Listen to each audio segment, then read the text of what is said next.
ഏയ്, ആർക്കും സംശയം തോന്നരുത്. പശു അപ്പിടുന്നത് പോലെ വേണം ഇട്ടിട്ട് പോകാൻ. എന്നാ പിന്നെ പശുവിന് വാടകയ്ക്കെടുക്ക്. വാ. ദൈവമേ, ആദ്യമായിട്ട് ഒരു മരങ്കോള് തന്നെ കിട്ടണേ.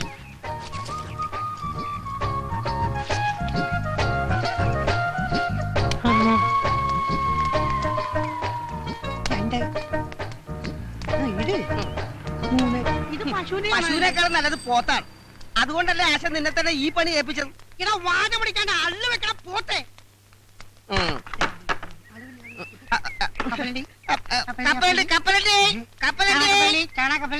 വണ്ടി ഒന്നും കാണാനില്ലോടാ. എടാ വണ്ടിക്കാരെ ക്യാൻവാസിൽ ഒരാളെ നിർത്തിയിട്ടുണ്ടല്ലോ, ജാക്കി. അവനത് ചെയ്തോളും. നീ വന്നേ.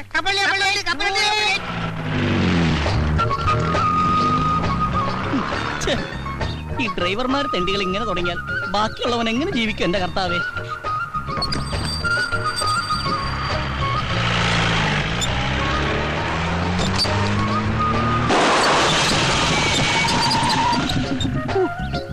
സക്സസ്. പോലീസെങ്കിൽ പോലീസ്. എന്തൊരു ഗതികേട്. ഇനിയിപ്പോ എന്താണോ ചെയ്യാ? ഞാനെന്ത് ചെയ്യാനാ? എന്ത് പറ്റി സാർ? പഞ്ചറായി. ഭാഗ്യം. അല്ല, ഇവിടെ വെച്ച് പഞ്ചറായത് ഭാഗ്യം. തൊട്ടപ്പുറത്തായിരുന്നെങ്കിൽ വലിയൊരു കാന ഉണ്ടായിരുന്നു. ആ കാനയിലേക്ക് ജീപ്പ് പറഞ്ഞ് സാറിന് എന്തെങ്കിലും അപകടം പറ്റുമെന്നൊരു പേടി. അങ്ങനെ ഒരു ഭാഗ്യം. സാറ് ഇനിയിപ്പോ പഞ്ചർ ഒട്ടിക്കണമെങ്കിൽ 10 കിലോമീറ്റർ അപ്പുറത്തും കണ്ട് ഒരു കടയുള്ളൂ സാർ. സാറേ, ഈ സ്റ്റെപ്പിനില്ലയോ? അല്ല, സ്റ്റെപ്പിന് ഉണ്ടായിട്ടും കാര്യമില്ല. കാരണം പഞ്ചറായിട്ടുള്ള ടയർ മാറ്റി സ്റ്റെപ്പിന് ഇട്ട് കഴിഞ്ഞിട്ടുണ്ടെങ്കിൽ സ്റ്റെപ്പിനും കൂടി പഞ്ചറായിട്ട് ആ 2 പഞ്ചറായിട്ടുള്ള ടയർ ഉരുട്ടിക്കൊണ്ട് ഏതെങ്കിലും പഞ്ചർ വർക്ക്ഷോപ്പിലേക്ക് സാറ് പോയി. സൂപ്പറായിട്ട് പഞ്ചർ ഒട്ടിക്കുന്ന ടീം ഇവിടെ അടുത്തുണ്ട് സാർ. ഞാൻ പോയി വിളിച്ചോട്ടെ. വേഗം വേണം, എനിക്ക് എസ്കോർട്ട് പോകാനുള്ളതാ. സാറ് ആയിക്കോട്ടെ, എവിടെ വേണം, നമുക്ക് കാശ് കിട്ടി. എന്താ പറഞ്ഞേ? ഞാൻ പോയി വിളിച്ചോണ്ടിരാ സാർ. ഇന്ന് ആദ്യത്തെ ദിവസമായിട്ട് ഒരു വണ്ടിയും പഞ്ചർ ഒട്ടിക്കാൻ കാണുന്നില്ലല്ലോ. ഇത് ഇന്ന് എന്നെ പൂട്ടേണ്ടി വരും. നീ എവിടാ ചാണകം ഇട്ടത്? ഞാനല്ല, പശുവാണ് ചാണകം ഇട്ടത്. അതല്ലടാ, റോഡിൽ തന്നെ അല്ലേ ചാണകം ഇട്ടത്? പിന്നെ ഓട്ടോറിക്ഷ മുതൽ തമിഴം പാണ്ടി ലോറി വരെ കയറാൻ പാകത്തിലാണ് സംഭവം ഞങ്ങൾ സെറ്റ് ചെയ്തിരിക്കുന്നത്. സംശയം ഉണ്ടെങ്കിൽ ആശാൻ ഈ വണ്ടിയിലൊന്ന് കയറ്റി നോക്ക്. ആദ്യം ഈ വണ്ടി തന്നെ പഞ്ചർ ആയിക്കോട്ടെ. അയ്യോ ആശാനെ, എന്നെ വല്ലതും വീണോ? ഒരു ജീപ്പ് ഒന്ന് കയറിയിട്ടുണ്ട്. ഞാനവരെ പിടിച്ചിരുത്തിരിക്കാം. വേഗം വാ. Puncture Pradesh ready. ജീപ്പിക്കാരെ തുടക്കം മോശമല്ല. ഐശ്വര്യ ഒരു അള്ളു വെച്ചത് എങ്ങനെ ഇരിക്കും?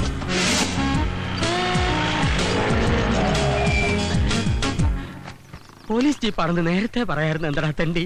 അവനെന്താശനെ, നമുക്കിട്ട് പണിയുന്നവരല്ലേ. ആദ്യ പണി അവർക്കിട്ട് തന്നെ തുടങ്ങാം. നല്ല ഐശ്വര്യമായിരിക്കും. പണി തുടങ്ങാം. Good morning sir. സാർ, ഇതാണ് ഞാൻ പറഞ്ഞ പാർട്ടി. പഞ്ചർ പ്രദേശ്, ഇത് കൊള്ളാമല്ലോ. അതെ സാർ, ഇത് ഹൈവേയിൽ മാത്രം കണ്ടുവരുന്ന ഒരു മൊബൈൽ വർക്ക്ഷോപ്പാണ്. ഇതിന്റെ പ്രത്യേകത എന്തെന്ന് വെച്ചാൽ, റോഡിൽ വെച്ച് പഞ്ചറായാൽ ഞങ്ങൾ റോഡിലെത്തും. അതെ. കാട്ടിൽ വെച്ച് പഞ്ചറായാൽ കാട്ടിലെത്തും. വീട്ടിൽ വെച്ച് പഞ്ചറായാൽ വീട്ടിലെത്തും. വെള്ളത്തിൽ വെച്ച് പഞ്ചറായാൽ ഇവന്റെ തന്ത എത്തും. പഞ്ചർ എവിടെയുണ്ടോ അവിടെയുണ്ട് പഞ്ചർ പ്രദേശ്. അതെ, ഈ പഞ്ചരന്റെ പിടിച്ച് അല്ല ആശാന. പ്രദേശ് റെഡി, പണി തുടങ്ങൂ. ഇവർ തുടങ്ങും.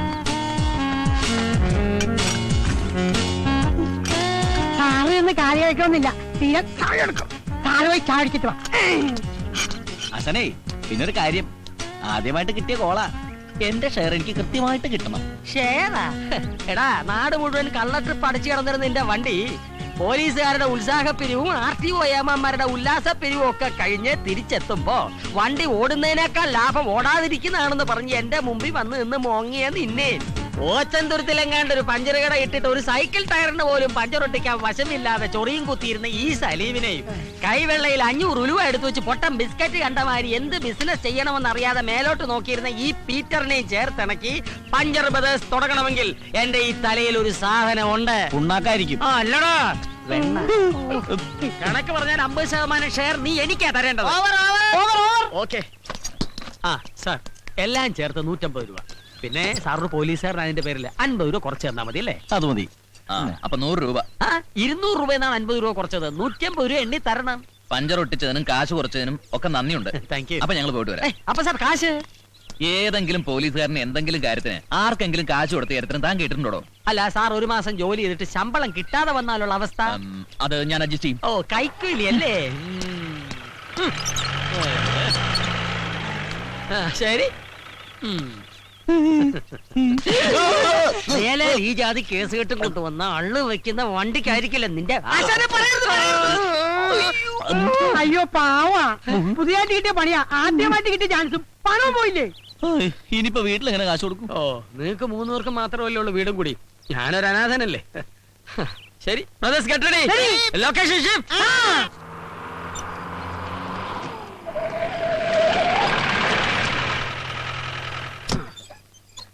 ഈശോയെ, മോന്റെ കത്തായിരിക്കും. അതെ, കത്ത് വന്നു. പക്ഷെ ചെലവിലുള്ള കാശ് മാത്രം വന്നില്ല. ഈ തവണയും പഴയ പല്ലത് തന്നെ. അത്യാവശ്യം വല്ല വേണമെങ്കിൽ ചോദിക്കാം. നിന്നോടോ? എന്നോടല്ല, ആശാനോട്. ചായക്കട നേരത്തെ അടച്ചാ? എങ്ങനെ അടക്കാതിരിക്കും? നമ്മളല്ലേ പറ്റുകാരി. പറ്റുകാരല്ല, പറ്റിപ്പുകാരി. ഒരു കാര്യം ഇഷ്ടത്തിന് എന്റെ അമ്മേ, ആ കേശവുള്ള ചേട്ടന് ഈ തൊഴുത്തിലൊന്നും ഇറക്കേണ്ട വല്ല കാര്യമുണ്ടാ? പോത്തുപോലെ 4 മക്കളുള്ളത്. അതുകൊണ്ടാണല്ലോ തന്ത തൊഴുത്തിലായത്. മക്കൾ അപ്പനോളമായാൽ അപ്പൻ വെറും ശപ്പൻ. എന്ത് നിന്റെ കാര്യമല്ലടാപ്പ. പിന്നെ ഇന്ന് ഏത് ജോലിക്കുള്ള ആപ്ലിക്കേഷനാ ഇത്? ഫുഡ് ഇൻസ്പെക്ടർക്കുള്ള അപേക്ഷ. ഫാസ്റ്റ്. ഒരു നേരത്തെ ആഹാരത്തിന് പോലും വഴിയില്ലാത്ത നീയാണോ ഫുഡ് ഇൻസ്പെക്ടർ ആകാൻ അതെ, പോകുന്നത്? ഈ ഫുഡിനൊക്കെ ഇൻസ്പെക്ടർ ഉണ്ടോ? പിന്നെ ഫുഡ് കൂടുതൽ കഴിക്കണ ഇൻസ്പെക്ടർമാരാണ് ഫുഡ് ഇൻസ്പെക്ടർ. അങ്ങനെയാണെങ്കിൽ നീ ഫുഡ് അയച്ചാണ്ടതല്ലേ? അതെ, ഈ കോംപ്ലിക്കേഷൻ എടുത്ത് എന്ന് തീരുവിടോ ബോസേട്ടാ, ഇതെന്റെ അവസാനത്തെ ആപ്ലിക്കേഷൻ. അയ്യോ, ഇതും കൂടി കിട്ടിയില്ലെങ്കിൽ വിഷം ഓടിക്കൂ. ഞാൻ അടുത്ത് എഴുതും, അല്ലാതെ ചെയ്യാനാ? ഇവന്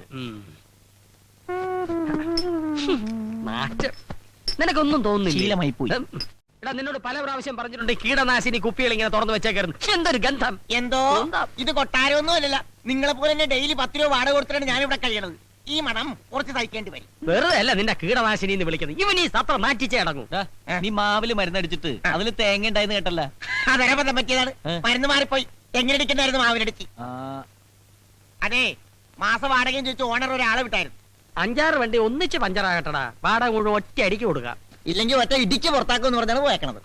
എന്തുകൊണ്ട് തിരഞ്ഞെടുത്ത 1001 ചോദ്യങ്ങൾക്ക് തെരഞ്ഞെടുക്കാത്ത 2002 ഉത്തരങ്ങൾ കൊണ്ട് ചുട്ട മറുപടി നൽകുന്നു. കാക്ക കുളിച്ചാൽ കൊക്കാകത്തത് എന്തുകൊണ്ട്? യേശുദാസ് താടി വളർത്തുന്നത് എന്തുകൊണ്ട്? MG ശ്രീകുമാർ താടി വളർത്താത്തത് എന്തുകൊണ്ട്? IM വിജയ് മലയാള സിനിമയിൽ എത്തിയത് എന്ത് കണ്ടുകൊണ്ട്? നീ രക്ഷപ്പെടാത്തത് എന്തുകൊണ്ട് എന്ന് എനിക്ക് ഇപ്പൊ മനസ്സിലായി. നാളെ ബസ്സിൽ കയറി ആൾക്കാരെ പറ്റിക്കാനുള്ള റിഹേഴ്സലാ. അത് മനസ്സിലായി. നീ വാടക തരാത്തത് എന്തുകൊണ്ട്? ഈ ബുക്ക് ആരും വാങ്ങാത്തത് കൊണ്ട്. ഇവന്റെ പരാതിക്കാരും പിടിക്കാത്തത് എന്തുകൊണ്ട് എന്നാണ് എനിക്ക് മനസ്സിലാകാത്തത്. ദേ, ഒരു കാര്യം ഞാൻ എല്ലാരോടും പറയാണ്. നാളെ മുതൽ കൃത്യമായിട്ട് വാടക തന്നില്ലെങ്കിൽ എന്റെ കളിയും ചിരിയൊക്കെ അങ്ങ് മാറും. ഓണറെ കൊണ്ട് എന്റെ കഴുത്തിന്റെ അളവെടുക്കാനുള്ള ഇടവരുത്തരുത്. ആ ചായക്കടക്കാരന്റെ മകനെ കണക്കിന് നല്ല മാർക്ക് കിട്ടിയെന്ന് ചേട്ടനോട് പറയാൻ പറഞ്ഞു. ഇയാളെന്തിനാ എന്നോട് പറയുന്നേ? നിങ്ങൾ ചായ കുടിച്ചതിന്റെ പറ്റെഴുതിയാ കൊച്ചൻ കണക്ക് പഠിച്ചതെന്ന്. ആരെ വിളിക്കണ്ട, ഇയാളെ മാറ്റി മോത്തിട്ടുണ്ടല്ലോ. കാശ് കൊടുത്തില്ലെങ്കിലേ നാളെ തൊട്ട് ചായ തരില്ലാന്നും പറഞ്ഞു. എന്റെ ഈശോയെ, ചായക്കടയിലെ പറ്റ്, ഇവിടുത്തെ വാടക റമ്മിരിപ്പുണ്ടോ? അടി തുടങ്ങാം.